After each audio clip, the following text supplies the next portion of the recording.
Step number third में एक बार repeat कर लेते हैं। स्टेप नंबर थर्ड आगे करेंगे। एफ इक्वल टू क्या हो गया वो M B square by R F proportional M power A भी power B R power C. जब एक साथ ज्वाइन करने की मैंने कोशिश किया तो मैंने क्या लिखा, एफ इक्वल टू के इंटू एम पावर ए भी के पावर बी आर के पावर सी।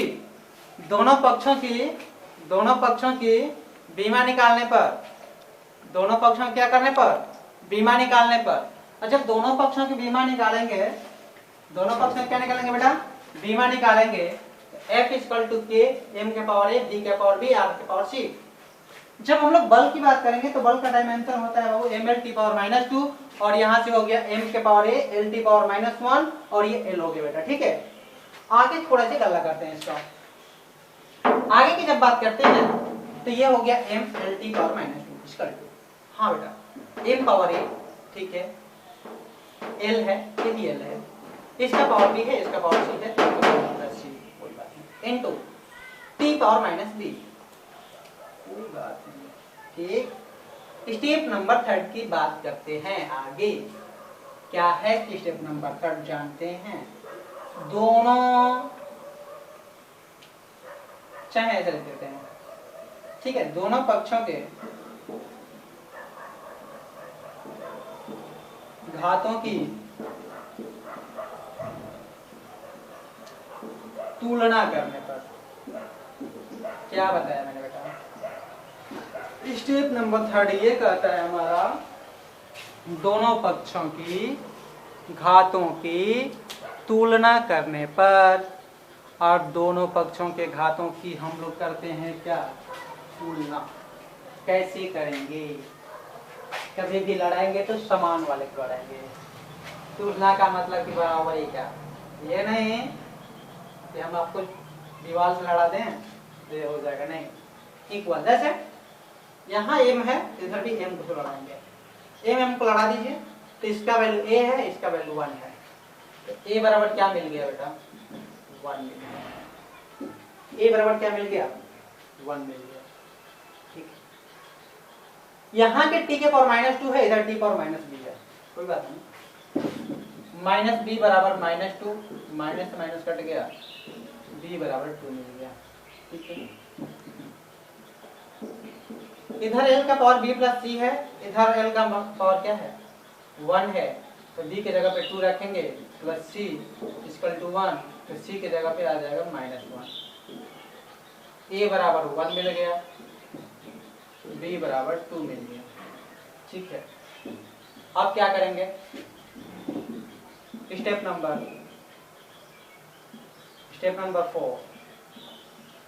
4 में क्या करें बेटा,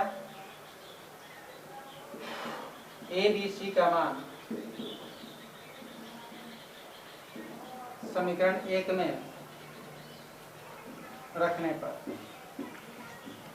ए बी सी का मान समीकरण 1 में रखने पर, जब ए बी सी का मान समीकरण 1 में रखेंगे बेटा तो देखिए एफ इक्वल टू के एम पावर 1 लिखें या ना लिखें, भी के पावर 2 आर के पावर माइनस 1 के एम भी स्क्वायर बटा आर।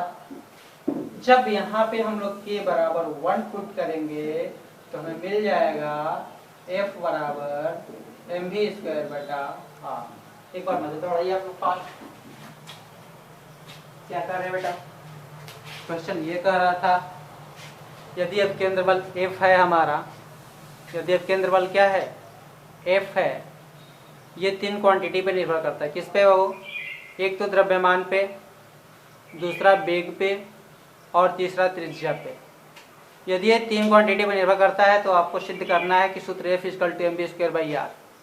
तो सबसे पहले हम लोगों ने स्टेप नंबर फर्स्ट में देखा कि F proportional M power A भी पावर बी आर पावर सी, और एफ इक्वल टू हमारा जब प्रोपोर्शनल चिन्ह को हटाएंगे तो हमें एक कांस्टेंट की जरूरत पड़ेगी, और कांस्टेंट हो गया हमारा क्या, एफ इक्वल टू के एम के पावर ए भी के पावर बी और आर के पावर सी हो गया। स्टेप नंबर 2 जब हम लोग करने की स्टार्टिंग किए तो स्टेप नंबर 2 में हम लोगों ने दोनों पक्षों की बीमा निकाला। स्टेप नंबर 2 में हम लोग दोनों पक्षों की बीमा निकाले। स्टेप नंबर 2 में जब हम लोग दोनों पक्षों की बीमा निकाले तो क्या हुआ बाबू, एफ का बीमा हो गया ml(t⁻²) और इक्वल टू m का है तो द्रव्यमान का बीमा m हो गया m⁻1 और वेग का L(t⁻⁻1). वेग का क्या हो गया बेटा, L(t⁻⁻1) और ये b हो गया पावर। r का मतलब त्रिज्या, l के पावर c। जब एक साथ कनेक्ट करने की कोशिश करेंगे हम इसको तो m⁻a, l के पावर b प्लस c और t के पावर -b। स्टेप नंबर 3 में हम लोग दोनों पक्षों की तुलना करेंगे। स्टेप नंबर 3 में हम लोग क्या करेंगे, दोनों पक्षों की तुलना करेंगे।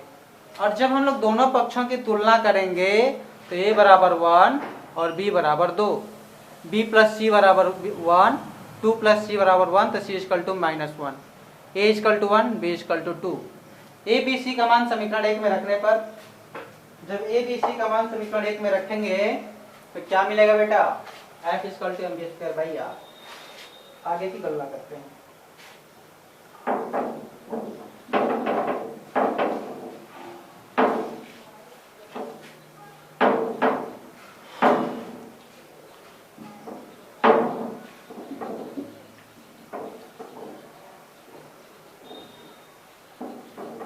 चलिए बात करते हैं आगे।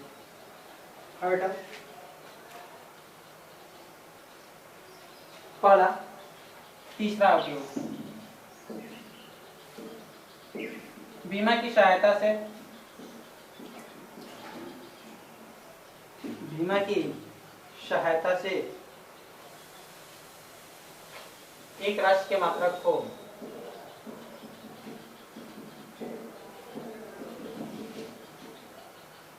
बीमा की सहायता से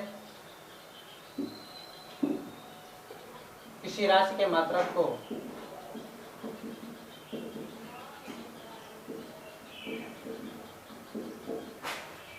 एक पद्धति से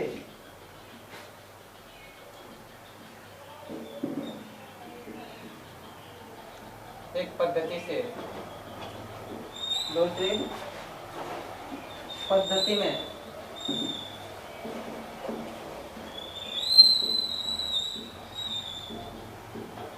परिवर्तित किया जा सकता है। क्या बोला, बीमा की सहायता से किसी राशि के मात्रक को एक पद्धति से दूसरे पद्धति में परिवर्तित किया जा सकता है। इसका मतलब कि हम लोग MKS को CGS में और CGS को MKS में चेंज कर सकते हैं। इसके लिए एक फार्मूला लिख रहे हैं बाबू, आप लोग ध्यान दीजिएगा फार्मूले पे। फार्मूला हमारा होता है N2 equal to N1 L1 by L2 power A, M1 by M2 power B और T1 by T2 power C। सुनिए मैं क्या कह रहा हूँ, बीमा की सहायता से किसी राशि के मात्रक को एक पद्धति से दूसरे पद्धति में परिवर्तित किया जा सकता है। इसके लिए मैंने फार्मूला लिखा N2 बराबर N1 by N2 equal to N1, L1 by L2 power A, M1 by M2 power B और T1 by T2 power C। जब इसकी बात करेंगे हम लोग तो इस पे एक लोगों के क्वेश्चन देंगे, उसके बाद हम लोग सॉल्व करते हैं। अर्थात हम लोग MKS को CGS में और CGS को MKS में बदल सकते हैं। इसकी सहायता से अगर कोई राशि MKS में दिया है, किसी राशि का मात्रक MKS में दिया है तो MKS को हम लोग CGS में बदल सकते हैं और CGS में दिया है तो हम लोग MKS में बदल सकते हैं। क्वेश्चन करने की कोशिश करते हैं। मैंने दे दिया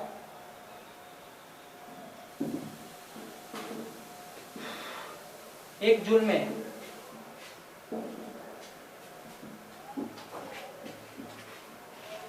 कितने अर्घ होते हैं।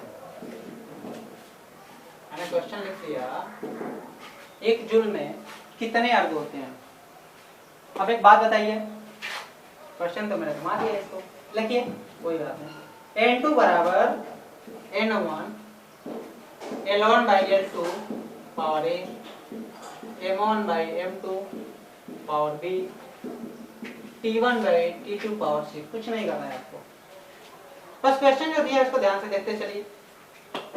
1 जूल में कितने अर्ग होते हैं? अच्छा एक बात समझने की कोशिश कीजिए कैसे करेंगे। ये जो पावर आया है ए बी सी, इसका मान कहाँ से निकालेंगे? तो सुनिए, सबसे पहले आपको ये कि पता होना चाहिए कि जूल किसका मात्रक होता है। जो जूल मात्रक होता है बेटा हमारा कार्य का होता है, ठीक। जब बेटा कार्य का मात्रक होता है तो मैं आपको कार्य का बीमा लिखा चुका हूं कि ml² T⁻⁻2 होता है, ठीक। ml² T⁻⁻2 होता है, ठीक है। अब मेरी एक बात समझिए,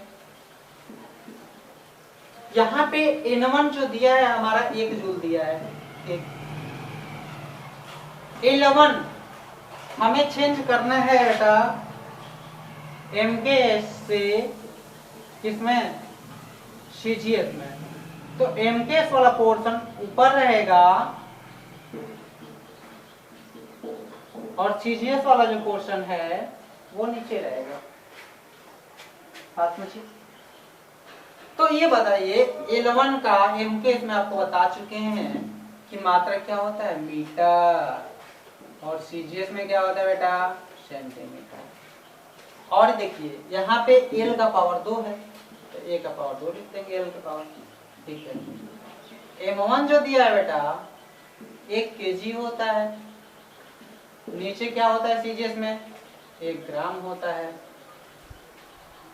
M का पावर 1 है तो 1 लिख देंगे।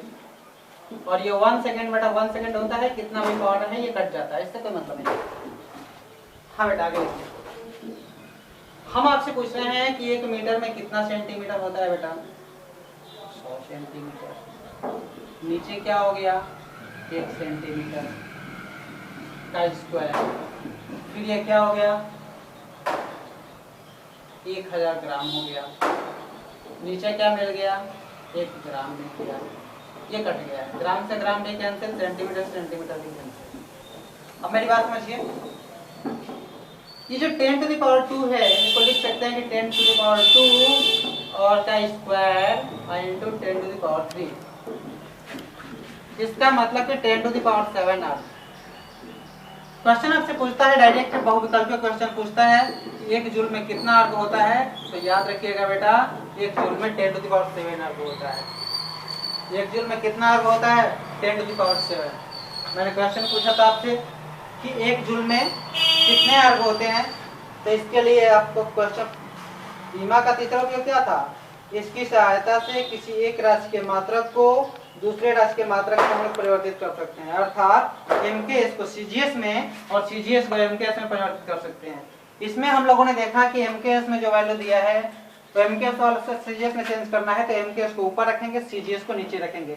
लेकिन जब आपको क्वेश्चन में CGS से MKS में चेंज करने के लिए कहेगा तो CGS वाला पोर्शन ऊपर रहेगा और MKS वाला पोर्शन नीचे रहेगा। इस चीज को ध्यान रखिएगा। मैंने दिया 1 जूल में कितने अर्ग होते हैं, ये क्वेश्चन मैंने दे दिया। ये वैल्यू जो है हमारा MKS में दिया है, चेंज करना है CGS में।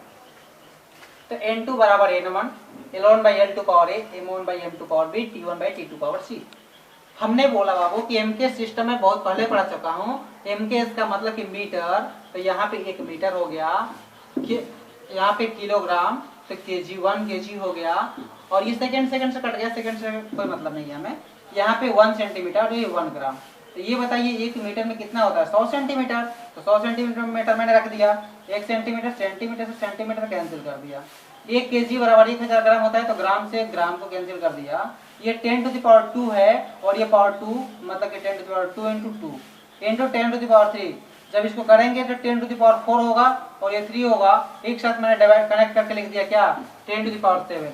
तो आपसे एग्जाम में कभी भी पूछे कि 1 जूल में कितने अर्ग होते हैं तो 1 जूल में आप लोग डायरेक्ट लिखिएगा 10⁷ अर्ग होता है। अगला क्वेश्चन मैं लिखने जा रहा हूँ, आप लोगों को मिटा रहा हूँ, फॉर्मूला भी सब कुछ मिटा रहा हूँ, आप लोग देखिए। जब हम लोग थोड़ा सा इसमें आगे बढ़ते हैं, एक क्वेश्चन और पूछता है हमेशा, 1 न्यूटन